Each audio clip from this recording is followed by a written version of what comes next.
I'm Bill Miles with the Hilton Head Island Bluffton Chamber of Commerce, and welcome to today's Power Hour. We're glad to have you with us.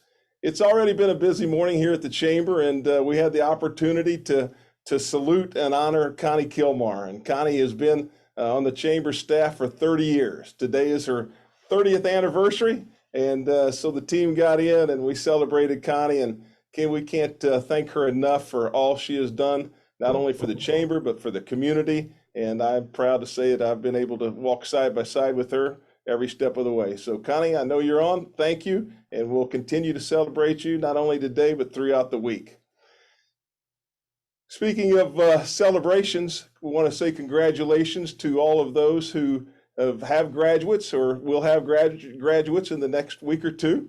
And I'm proud to say that we will have some graduates tonight as well. The Leadership Hilton Head Bluffton class will graduate 19 community members, and they've done a terrific class project, and I know you'll enjoy hearing more about that. I want to remind you to vote. Yesterday was the first day for in-person early voting in South Carolina, and so you can now vote early without restrictions for the June 14th Republican and Democratic primaries.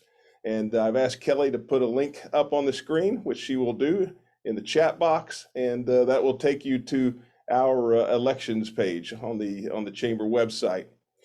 You know, Power Hour is a place where we convene the community about relevant topics, and we've been doing that since the pandemic, and we're still going strong.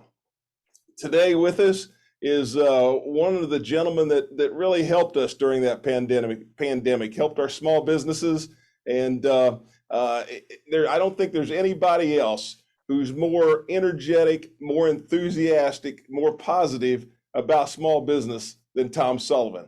And Tom's the Vice President of Small Business Policy for the U.S. Chamber. And I'll remind you once again, if you haven't listened before, that he was formerly worked under President Bush as the highest ranking official of government advocating for small business. So here to talk with us today is our good friend, Tom Sullivan. Tom, thanks for joining us. Tell us what's going on at the Chamber, at Congress, around the corner and around the globe. Well, thank you, Bill, and also congratulations to Connie. Really, pretty tremendous 30 years of service, and you've been a help not only to Bill and the Hilton Head Bluffton area Chamber members, but to folks like me and my colleagues, really all over the United States. So congratulations, Bill. You're nice to talk about how we've worked together since the pandemic or during the pandemic and after the pandemic to get word out to help small business. And I'll put the compliment right back to you. We can only produce so much information, guides and information. It's not usable unless Chamber executives like you and your colleagues help push that information out to the small businesses who can actually use it to help themselves and to help their community. So thank you for your partnership, not only in getting information out, but really to highlight action items going on in Congress in Washington, D.C. It seems like a decade ago. It was not. It was only about 2 years ago, where with your help and the help of close to 2,000 local, state, and regional chambers around the United States, where we convinced Congress to pass 7 laws in less than 12 months, all specifically dedicated to help small business. So I don't like to look backwards too much, but I think in this case, it's worth at least acknowledging the incredible work that you do and your membership does to help get the word out and to help convince Congress to do the right thing. Now, it turns out I'm actually not the only fan of the Hilton Head Island Bluffton Area Chamber of Commerce. I just noticed recently that your Chamber of Commerce is a finalist for the 2022 Chamber of Commerce of the Year. This is an award that will be conveyed on July 27th in Indianapolis, and is done by the Association of Chamber of Commerce Executives. So it's one thing to be recognized as a leader nationally by me, but it is certainly an even higher honor to be recognized by Bill Miles's peers across the country as a finalist for the Chamber of Commerce of the Year. So congratulations to that. Now, kind of coming into what's going on for small businesses with my view of the entire United States and what's going on in Congress and the administration. So as optimistic as I am, things are pretty tough out there on Main Street. I certainly don't have to remind our small business owners who are on this power hour this morning of the reality of what inflation is doing to small businesses. It's pretty bleak. We survey small businesses every quarter in conjunction with our partnership with MetLife. It's the MetLife and U.S. Chamber of Commerce Small Business Index. Our latest survey showed 85% of small businesses are concerned about inflation.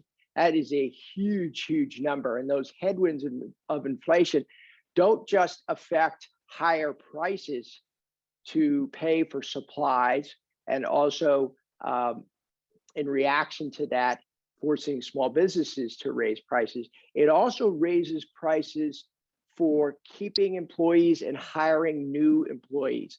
So we see not only is inflation a major, major headwind for small businesses, but this worker shortage crisis that we've been in really since before the pandemic is also at an all-time high, and that's exasperated by wage inflation. So we see just over 50% of small businesses not being able to find and fill key positions in their places of business. So that's the bad news. So what we're doing at the U.S. Chamber of Commerce to try to address inflation, we're trying to commend the administration for finally focusing on this, but we want to add to the wish list of reducing tariffs, put immigration and a prioritization of getting new workers into the mix, and also an increased look at energy security, North American energy security. So what does that actually mean? It means make it easier to produce clean energy, other energy sources, so that we can help drive the price of gas down, reduce our dependency on foreign oil, and once again, be self-sufficient when it comes to energy. It has been really frustrating for our friends in the energy industry, where the rhetoric is we want to drive the price of gas down, but the reality is increasing regulatory burdens that actually make it more expensive and are a disincentive for domestic energy producers to produce more energy. So we want to level the playing field there. We would like for an increased focus on domestic energy security. We think that that will bring down the price of gas and other energy needs in the United States. We think adding those things to the mix for President Biden's focus on inflation will actually help lower prices and reduce some of the inflationary pressures that are felt by small businesses and consumers and all Americans right now. So the bad news is inflation. Now, the good news from a small business perspective is over this past year, there are new filings for small business starts. There are more filings for new business starts than ever before. So we've got a lot of folks for whatever reason, whether they were just putting off starting a small business, maybe their model for running a business in the past hasn't worked and they want to start a new type of business, or maybe it's college graduates saying, I want to be an entrepreneur. I want to create jobs and build communities in the Hilton Head Island and other places in the United States. But for whatever reason, we have an all-time high in an interest in starting and being successful in small business. That is tremendous news. Now, at the U.S. Chamber of Commerce, we're trying to plead with Congress and the White House to say, this is good, let's nurture those new founders. Let's nurture those new entrepreneurs. So what we've tried to do is we tried to impress upon Washington, D.C., the White House and Congress, that here's the type of things that you should focus on to help nurture those new businesses. We've come up with a small business bill of rights. I'm going to post it in a chat right now.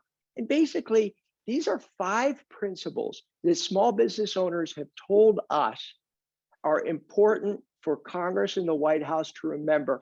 And it basically boils down to having government have a hands-off approach and not have undue restrictions on a small business owner's ability to run and grow their business. There are 5 principles. If you take a quick look at them and think that you'd like to support that Bill of Rights, we'd love for you to post on social media the Bill of Rights that were just posted by me and by Kelly. There is information about how to tag that on social media and try to build a groundswell of support, telling Congress and the White House, here's what we need to do to nurture this small business growth. I say a lot to our friends in Washington, D.C., let's not kill the goose that's laying the golden eggs, and try to impress upon them that there's more to do to help than, unfortunately, to micromanage, control, or hurt those new small business startups. Last but not least, not only is the Hilton Head Island Bluffton Area Chamber of Commerce recognized as one of the finalists for the Chamber of the Year, we at the U.S. Chamber of Commerce are trying to recognize or receive applications for and recognize the best small businesses of the year. And so the deadline to apply for what we call the Dream Big Awards, and there are 8 different categories, and then the winner of Dream Big Awards gets a cash prize and really national recognition for being the best small business in the United States, the Dream Big Award winner. I posted information about our Dream Big Awards. I would love to see applications coming from Hilton Head Island and Bluffton area, because I know that you certainly are the home of many incredible entrepreneurs, founder, and small business owners. And so if you get a moment to take a look at the Dream Big Award application, information, forward it to friends, family, neighbors, anyone you think would be a good candidate for these awards. I sure would appreciate it. I would love to greet you in the fall and recognize some of the finalists that are from the Hilton Head Island Bluffton area. So with that, I'll turn it back to you, Bill. Happy to answer any questions folks might have about small business. All right, Tom, thank you so much for that very informative update, as always. And we do have a few questions for you. The first one, I think, is a little bit of a doozy. We'll see what you can do with it. It's coming to us from Rick, and Rick is asking, what has the potential to impact small businesses more, inflation or the workforce availability? Yeah, thank you for forwarding that information. Inflation and worker affordability, or our workforce crisis, are lumped together really in the same casserole. So we have inflation that's traditionally looked at as more expensive costs of goods and services, but this also is impacting the worker shortage, because in order to find, hire, or keep qualified and willing employees, they're demanding more salaries. So you get wage inflation. Even though I don't like to talk about inflation because it's a downer of a conversation, but even though we refer to inflation differently than workforce, small business owners tell me it's all lumped together in a big, messy casserole. So we've got salary inflation. We've also got price, supplies of goods inflation. Those together are making tremendous headwinds. So It's a little bit of a dodge of a question to say which is more important, because small business owners tell me they're all lumped together. Now, the solutions to them also are lumped together. I've told small businesses all across the United States, and I encourage many of you, if you've got 5 seconds in front of a lawmaker, I ask so many small businesses to ask the lawmaker one question. What are you doing to help me? What are you doing? Excuse me, I got to get this right. What are you doing to make it easier for me to hire one more employee? Answering that question is critical to addressing salary inflation and worker shortage. And once the cost of workers, the availability of workers goes up, overall inflationary pressures should go down. Very good. Thank you. Next question is coming from Sarah. And Sarah is asking if you think energy security is possible in the short term. Thank you for that question about energy security. So short term, if you mean by Labor Day, no, it's not possible. If you say short term within the next year, I say yes, it is possible. There is a tremendous amount of power the White House and the administration have, emergency powers, quite frankly, to reduce regulatory burden in order to help domestic energy producers produce more. And I'll give an example. The bipartisan infrastructure legislation actually contained language that would expedite the permitting process. It's very simple to say, if there are applications by someone to build a road or to build critical internet infrastructure, if those applications are pending before a state regulatory agency, they should be able to be considered by a federal agency at the same time. Really just kind of makes sense to have a dual track of approval, rather than waiting for a state to make a decision and then starting all over again in a federal decision. That same type of streamlining can be done for domestic energy production, can be done administratively, and could be done in the next year, so 12 months. I doubt they could do anything before Labor Day, but I'm optimistic that with the proper White House focus, you can get some permitting streamlining reforms done within 12 months. And that will lower the cost. That should lower some of the cost of energy. It should increase the domestic energy production in the United States. All right, thank you for that. Another question here. Eric is asking, what are the U.S. Chamber's thoughts on the Keystone Pipeline as far as reopening it? So I'd have to punt to my experts in our Global Energy Institute, GEI, for the specifics. And I promised to Bill and Connie that I will follow up with whatever types of white papers flush out that position. But I do know overall, there is such frustration about the lack of certainty when it comes to permitting. It is ridiculous that there's this pendulum that swings back and forth from Republican to Democrat administrations, where it say, okay, you've met all the requirements, go ahead and start building. And then 6 months later, or quite frankly, 6 years later, say, oh, nope, sorry, you got to start all over again. That type of regulatory pendulum swinging that creates a lack of certainty, very, very dangerous for the United States economy, and has been terrible for the energy stakeholders that have been having to deal with the Keystone Pipeline.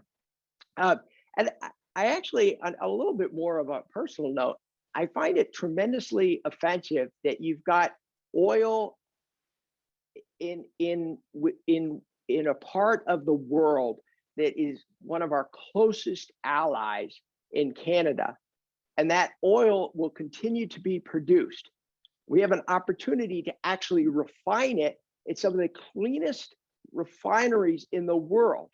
But because of that uncertainty pendulum, we're forcing our friends to push that oil somewhere else where it's going to be refined in a way that is not as environmentally friendly as it is in the United States. So the consequences go beyond, I think, what sometimes we look at domestically into a global view that is ultimately harmful for the environment, not helpful. But Bill, I will follow up with you for more specific details on our position on Keystone, and then would love it if you could pass that along to the person who was nice enough to ask the question.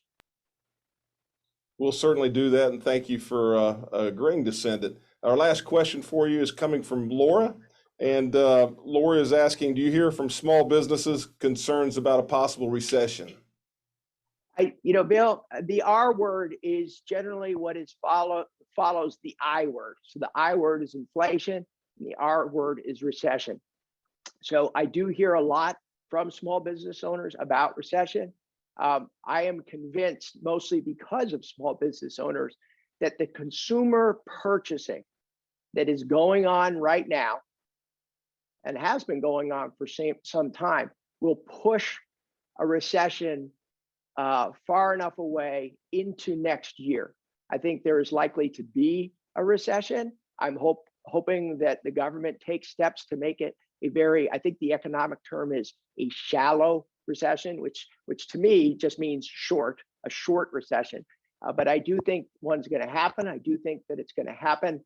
The more that consumers start tightening their belts, the more likely that you will have a negative spend instead of a positive spend, which would trigger a recession. But the way that consumers are spending now, it does not look like that will happen this year. That's good news. Now, if only we can address the worker shortage to allow these businesses to actually find some employees to meet that consumer demand, we could actually spur some growth that would help push off a recession even further.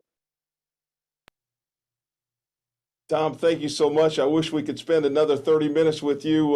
The information you share is always so helpful. And we in the region and all around the country appreciate the great work that Tom Sullivan does for the U.S. Chamber on behalf of the small business community. So Tom, thank you very much. And we look forward to having you back on again a little while down the road. Thank you, Bill. Thank you for your partnership. Hope to see you soon. Take care. All right. That was Tom Sullivan, Vice President of Small Business Policy at the U.S. Chamber of Commerce. Beaufort County, we know, and the surrounding region are growing rapidly. Last month, we had Mayor Harry Williams on talking about some of the growth in the Hardeeville area. And today, we're fortunate to have John O'Toole with us. And John is the Executive Director of the Beaufort County Economic Development Corporation. And he's certainly at the forefront of growth in Beaufort County. And John is charged with not only business retention and expansion, but also attraction for Beaufort County. And he's going to give us an update today of what he's been working on and some of the things maybe looking at in the future. John, welcome. We're glad to have you and look forward to hearing your update. Bill, great to be with you today. I hope everyone can hear me fine. Really appreciate what the Chamber does. It makes my job a lot easier. I'll explain that as I go on. As Tom was speaking earlier, it reminded me of the expression, I think Ronald attributed to Ronald Reagan, who said the best social program is a job. And that's a really good question to ask our legislators, policymakers. And I will say I did vote yesterday morning, so don't forget to vote. I have a great board working with me that stimulates great strategies for economic development in Beaufort County. And I'll catch you up on some of the projects that are happening in your area. As we're trying to diversify the economy in a way that's complementary to what we love about Beaufort County, it reminds me of our vision and mission which is to diversify the economy, create good paying jobs, and we punctuate that by making sure that it's complementary to our blue chip industries, defense and hospitality, and very respectful of the environment. A while back, Tom Lennox asked me what surprises me the most doing this now for 4.5 years. And what has surprised me is that to date, we've done some 45 projects, and they've not been opposed by not in my backyard sentiment, or environmentalists haven't found issue with the projects we're doing. So we take a bit of pride in that. I work with a great young man, Charlie Stone, here at the Beaufort County Economic Development Corporation, but we rely on a lot of you who are probably on this call. We have a lot of partners that help us get things done. With everything going on in Beaufort County as we're facing these primaries, elections, and decision points, I have to say that I look at economic development as a piece in a balanced wheel. And obviously the environment I've touched on, we try to be very mindful of the projects we're doing. Charlie Stone in particular is working with Reggie, LJ Bush, not Reggie Bush, LJ Bush, through mentorship programs at Hilton Head High School. Workforce housing and skill development are things that we have to be cognizant of. And I know with everything going on Hilton Head, don't forget that smooth transportation is part of the overall balanced lifestyle and will contribute to economic development. On workforce, I know everyone is concerned about where their workers are going to come from. We have so many great partners. So if you're on this call and are challenged by workforce, definitely reach out to Charlie Stone and myself. We have so many great partners. Many of them are partners with the Chamber as well. On workforce housing, in the background, we have been working with investors to create pro formas so that policymakers can look at what they're trying to do to create workforce housing. And I will say that I love the workforce housing that just came online on Target Road. It looks great, and I think there should and will be more. I know Mark Orlando and Sean Colin are working on an RFP right now for some workforce housing near the North End Post Office as well, and similar efforts underway in Bluffton. Now, when we look at economic development, I'll bring you through this because anytime we speak, we try to present a scorecard. So our fiscal year ends the last day of June, and our target was $60 million. Hopefully you can see my mouse here. We've done $67 million in projects, and I'll touch on a few of those in a bit. In terms of a job creation, we've exceeded our 250 jobs. And what I take a great deal of pride in is if you jump down here to the bottom, this year we're averaging across those 268 jobs, $43,000, just under 44,000.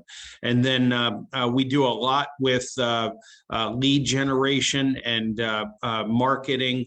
And next week, I'll be going to a cybersecurity show in San Francisco, which is one of our focus industries. And this is what we've done since inception down at the bottom. And you can see that on our website. Our target industries, I think we're on the right track. As many of you know, we have the Converge Summit in January and try to fine tune our targets with resident input. Cybersecurity, I'll touch on this a little later, is one of the newer industries that we're focusing on. But everything we're doing is sitting pretty well with Beaufort County residents. And, I'm really thankful to the Chamber for it being recognized, as we heard from Tom, and may be recognized again and gets recognition for our area. But we pound away on three pillars in all our advertising. We're relentless in this: exhilarating environment, and many of you are aware of that. A skilled and ready workforce. What we use as our shiniest lure are the 2100 exiting Marines. And every 2 weeks, Charlie Stone in my office is on base with employers introducing transitioning Marines to the job opportunities that exist in Beaufort County.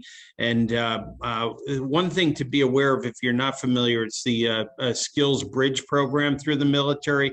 And there are times where a transitioning Marine can be released to an employer 180 days before their final date on the Marine Corps' dime to train in their next profession. So if you're not familiar with that, call Charlie or myself. And then unparalleled support. You'll see Tom Ruggie, who just did a project on the north end, a $9 million project on the north end of Hilton Head, ends up being our poster child for the level of support you get when you bring a business to Beaufort. And I have to credit Charlie Stone with really doing an excellent job in creating that brand for us. This is the pitch that we've used in the recent Home Builders publication. But again, everything that Bill and your team does complements what we're pitching when we're on the road. And then we use a business owner like Tom Ruggie's quote there. I used to live in a hotel room. Now I'm lucky to live and work on Hilton Head. These are images last week. I was in Queens, Brooklyn, Manhattan, Northern Jersey, and Connecticut. And the contrast, the lifestyle, everything that COVID underscored points to more businesses, regardless of inflation and recession. We continue to see great interest in our region. This is a gentleman I met with last Friday in Ronkonkoma, New York, Long Island. And he was familiar with our area. He pulled out the mug he received when his daughter was a student at USCB. So our brand is known, and again, thanks to the good work of the Chamber. Tom Ruggie is enlarging his machine shop on Finch Road, Hilton Head. Palmetto Electric's been very helpful in that. The town has been very helpful in that. He's doing parts for companies like SpaceX and Collins Aerospace. Some of his work is going to be used as housing for cameras in the bases. He'll create the base that'll hold the camera that'll explore the moons of Jupiter. And that's being built, pieces of that being built on Hilton Head. In addition to the $9 million he's investing, he's looking to work with students who are not college bound to find jobs in industry. And we'll be creating about 13 jobs averaging just over $70,000 on Hilton Head. This project has been in the hopper a long time.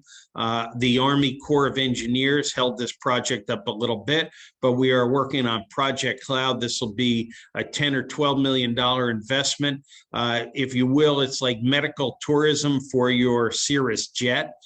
So this will bring more prospects, more hospitality folks to Hilton Head as well, and more to come on that. Tim Dolnick is finally developing Myrtle Business Park in Bluffton, and he's building out 60,000 square feet in total. And as you can see from the sign here, a fair amount of space, and this is located next to the county building in Bluffton, is already sold. So he's doing well there. We have 3 brewery projects that are percolating right now. Project Bones is going to invest $5 million, create 7 jobs that'll average $57,000. Now, keep in mind, I'm not reporting on the retail jobs. I'm only reporting on the manufacturing jobs in the brewing process. 2 other breweries that are in the offing are at Project Lawn, which is at the Bank of America building on Pope Avenue. Just under $14 million investment, 31 jobs, and it'll be averaging over 50,000. Project Packet, the same developer, has bought the Island Packet building. Will be creating 29 jobs, averaging over 53,000. And what you should know is that we work with the county to provide a fee in lieu of tax agreements that extend over 20 years. So, and in particular, this brewer will be purchasing over $500,000 a year in Carolina grain and barrels made in Barnwell, South Carolina. So things that we are looking, I would say, aspirationally towards, and you could include some of the property in Shelter Cove in this, but headquarter sites are something I'd like to get out there. I envision in the next 5 years, 5 headquarters being located in Beaufort County. Town of Bluffton has done a great job preparing this pad at Buckwalter. We are working with Sean Colin and Mark Orlando at the town to promote the classic motor site. We have not only on all of these sites, we not only have brochures and are meeting with companies. Last week, I met with a company in Stamford, Connecticut that would be interested in perhaps relocating its headquarters to Beaufort County. But we also have virtual visits. Drone, if you go to our website, you'll see drone images of these sites.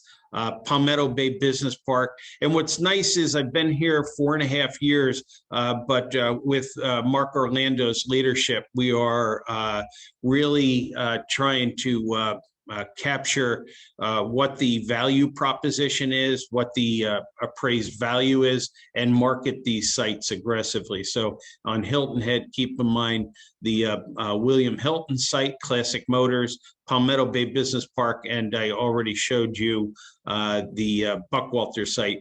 Another site in Bluffton, and a lot of activity coming out of the ground with David Johnson's Washington Square, and that's one we market as well. Just to wrap up, and hopefully I could answer some questions. One thing we're doing is we're working with the city of Beaufort to create a landing pad, and we're working with the Southern Carolina Alliance to create some 7,500 square feet so that companies coming to the area would have a place to work from. We have pro bono services, lawyers, accounting, but to really provide a low country welcome. Similar efforts, if we don't have the space here, the person prefers it, we'll make arrangements to house them at the Don Ryan Center. But this space is right above where I'm sitting this morning, and it's coming online. We are working on diversifying the economy and through a Department of Defense grant to promote cybersecurity in the area. And one of the most beautiful economic development efforts I saw was I had a company out of Boston on the phone, and I had Brian Canada from USCB and Angel Kern from TCL on the call with the business owner. We did another call that same day with the business owner in Paramus, and the business owner looked at their curriculum and was very excited about the talent pipeline. Today, it's estimated over 500,000 unfilled cybersecurity jobs in America. So it's a pretty good niche. Finally, watch for Safe Harbor. I know they have a footprint on Hilton Head, but at the Port Royal site, I think there could be great synergy between the chamber and what Safe Harbor could be doing over there. And if I could ask you on our radar screen, we're working with County Council on an overall product development effort.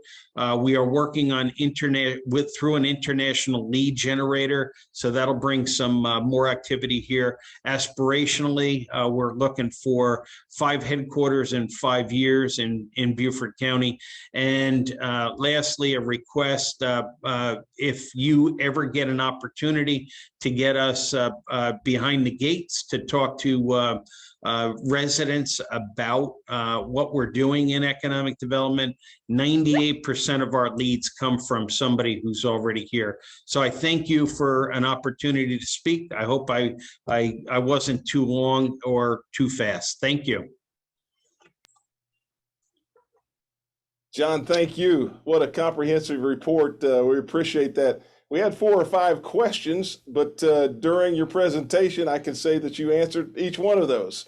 So we don't have any questions for you, but a great report. And it's hard to believe you've been here 4.5 years. They're not on to me yet, Bill. I'm loving it. That's a good thing. Hey, you Yes. keep up the good work. Thanks for joining us today, and we'll talk to you soon. Thank you. All right, that was John O'Toole, doing a great job in economic development work. Also doing a great job in real estate is Jean Beck, and Jean's going to talk to us a little bit about the real estate market. And she's the CEO of the Hilton Head Area Association of Realtors. There we go, Jean. I got it. Welcome. We're glad to have you. Great. Thanks very much for having me. That was a great update, Tom. Thank you for still on here. John, that was a great update. And Tom, too, that was all good information. So let's pivot a little bit into the real estate market. And I certainly want to thank you, Bill, for having me here today. And it's actually June 1st. It is a perfect day for me to be here to talk about real estate to our community. It's the first day of National Homeownership Month. So throughout June, our 3-tier associations will promote the benefits of homeownership and the commitment to creating opportunities for future homeowners. You know, realtors help millions of Americans across the country each day who aspire to join 83 million property owners in the United States. Homeownership builds financial wealth, with 65.5% of Americans owning homes.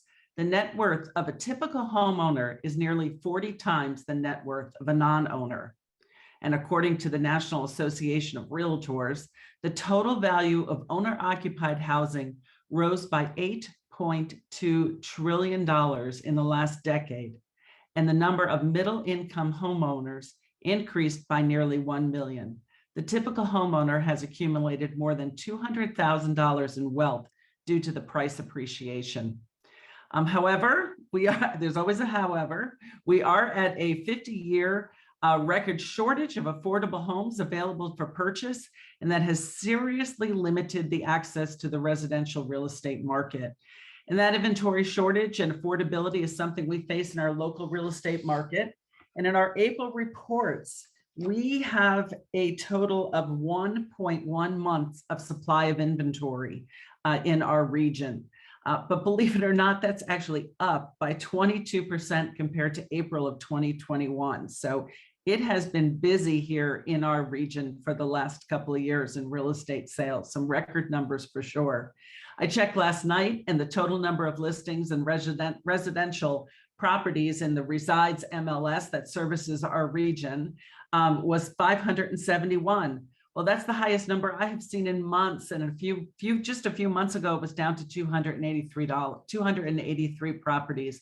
And that is a representative of single family homes and condos and villas. So that does not include lots, and it does not include any commercial real estate as well. So where are we? And, you know, we hear the inflation that Tom was talking about and the recession, and we hear small businesses, which is really what all realtors are, is a small business, as independent contractors. And what are our economists saying? So we all know that the interest rates have increased over the last few months. So interest rates and inflations will likely slow down the real estate market, that we've seen such a competitive market. Some realtors are saying where they saw 10 offers, they're now seeing maybe 5 offers. So we're definitely seeing a little slowdown. But what I want you to really think about is the impact, what this interest rate means, and the affordability for people. So we have in 21, our interest rates were around 3.1%. We've had 15 to 20% appreciation in our country over the last year in property. So now with interest rates going up to 5%, it is making it more challenging for first-time home buyers. You're looking at, you know, can be upwards of $400 to $500 to $600 in a monthly mortgage compared to what we were when we were at 3%. So that's another challenge. So our region has certainly recognized that appreciation. Our April market reports show our region at a 22% increase in appreciation, with the median price at $475,000. And that's data from the Resides MLS, formerly known as the Hilton Head MLS, that services throughout our Low Country region. But I want to pause a second and talk about something that I want to be sure that our listeners know about. So the South Carolina Housing Authority has a program called Palmetto Heroes.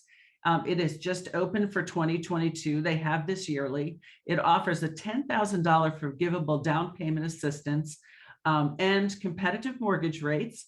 And this program is open to qualified teachers, medical professionals, EMT, paramedics, firefighters, law enforcement, correction officers, veterans, active military, and the South Carolina National Guard. So you can go to schousing.com for more information about their program. Funding is limited, so you want to check quickly on that if you qualify for all that, if you qualify for under their criteria. But we certainly want to make sure that our heroes here in our Low Country know that that's available to them. So as realtors, we strive to ensure Americans have the opportunity to achieve homeownership. It's the pathway for economic well-being and intergenerational wealth building. And as I close this, what I really want to say is the real estate market in the last 48 hours, I have heard and read multiple articles about the shift we are going to see in the real estate. We're seeing a slowdown. Will prices go down? So, really and truly, if you have questions, you need to call your favorite realtor, have them do an analysis on your property, help them, give them the information so they can help achieve your goals in real estate. The realtor is really your advisor in this very competitive market. And, to our listeners, if you'd like to see any of our market reports, they're always available every month on our website, hhrealtor.com. They usually come out around the 15th of the month. We have breakdowns from Hilton Head Island to Bluffton to Hardyville, as well as many, many of our different communities, whether it's Sea Pines or Belfair or Berkeley or Latitude Margaritaville. We got a lot of people moving into that Latitude Margaritaville over the last few years. So market reports are available. They're open to the public. And I certainly want to thank you for the opportunity to having me here and wishing everybody a happy homeownership month here in this June. Thank you, Jean. Thank you very much. Very informative. Question for you is coming from Jim. And Jim is asking, have you seen the sale of lots change in the last year or two? Yeah, lots have been a hot commodity here in the area for sure. And you can see if you go start looking around in many of these communities, I live in Hilton Head Plantation. I took a ride. I live kind of near the front gate, so I don't really go back much farther other than to go to the pool. But when I started driving around a few weeks ago, I couldn't believe the number of building. I was over in Wexford the other day at an event. And again, the building is just, and that's what we need. That's the building is what's going to help us to achieve and get more inventory on the market. So yes, those building lots have been, have been helpful. We still struggle though with the shortage of labor for building and certainly the supply chain of building. And we see a lot of development. Bill, you said you had Mayor Harry here last week from Hardyville. So the growth and the development that is happening with many production builders coming into our area. All right, thank you for that. And Tom is asking if you're still seeing a lot of cash offers. Yeah, there are a lot of cash. That's a good point and a good question as we talk about interest rates. So, our area traditionally has always seen a lot of cash offers. It's not unusual for about a 50% of sales to be cash offers, and that's always been year over year. So yes, our realtors do continue to see those cash offers, especially in this competitive market. Cash is king. But we want to realize that, the real estate industry as a whole, when we start to see those interest rates going up, is what's going to trickle down, because what happens in another area is going to eventually come down and impact into everyone as they try to move and relocate or find one of those great new jobs that John was just talking about from the Economic Development Corporation. Gene, thanks so much for being with us this morning. We're going to transition to workforce housing now and talk a little bit about that, but appreciate the report. And a Anytime. reminder, people can go to her website and get all kinds of actual information regarding real estate. Gene, thank you. All right, thank you. All right, that was Gene Beck, and we're going to transition now and talk a little bit about workforce housing. We know we've heard that that come up several times during our discussion this morning. And here with us, we're going to have a lady that has just joined the town. Her name is Missy Luick, and she's the principal planner with the town of Bluffton. She's only been on the job for 30 days and brings with her a wealth of information, over 17 years of local government planning experience. And Missy, we're delighted to have you, and you've got a lot of opportunity ahead of you, let's say. Good morning. Good morning. One correction, I work for the town of Hilton Head, not the town of Bluffton.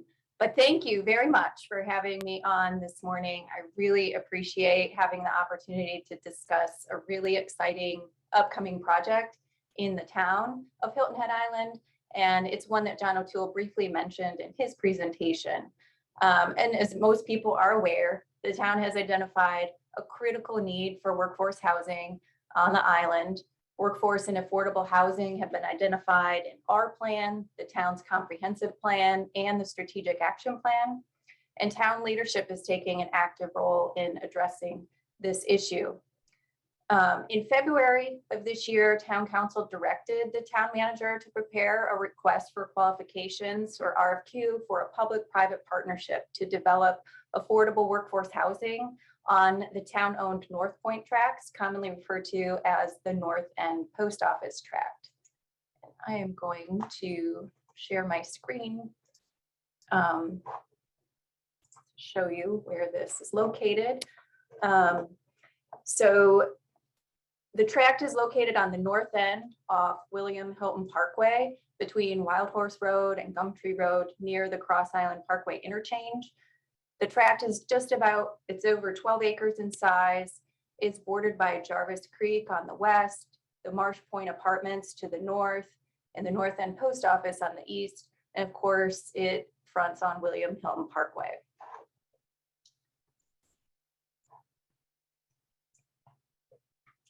Town leadership has allocated $1 million toward the project. On April 1st of this year, we released the RFQ seeking a developer partner. It's anticipated the selected developer partner will have an experienced development team made up of architects, engineers, land planners, contractors to provide professional services to support the revitalization of the site into a sustainable and mixed income neighborhood. And the town envisions reintegration of the site into the fabric of our existing schools, services, and adjoining neighborhoods, and a project that will utilize energy efficient design and construction elements, neighborhood garden elements, site amenities, and other similar sustainable neighborhood qualities. And the town's looking to create a world-class, affordable and workforce housing project that really embodies island character, sustainability, and is ecologically sensitive to the environment. The RFQ responses were due on May 20th. Those submittals will be evaluated and reviewed, and finalists will be selected to then submit a formal detailed development proposal to the town. And then those proposals will be evaluated and used to determine a preferred developer partner to engage in developing the site. We anticipate the developer partner will be selected in the last quarter of this year. And then that developer partner will work closely with the town and other community groups in the redevelopment of this property into an affordable workforce housing community that is operationally sustainable, fully integrated with the surrounding neighborhood, and meets all of the town's sustainability design goals. And that kind of wraps up where we are in the RFQ process. There will certainly be a lot more to come when this process unfolds. We're just getting started.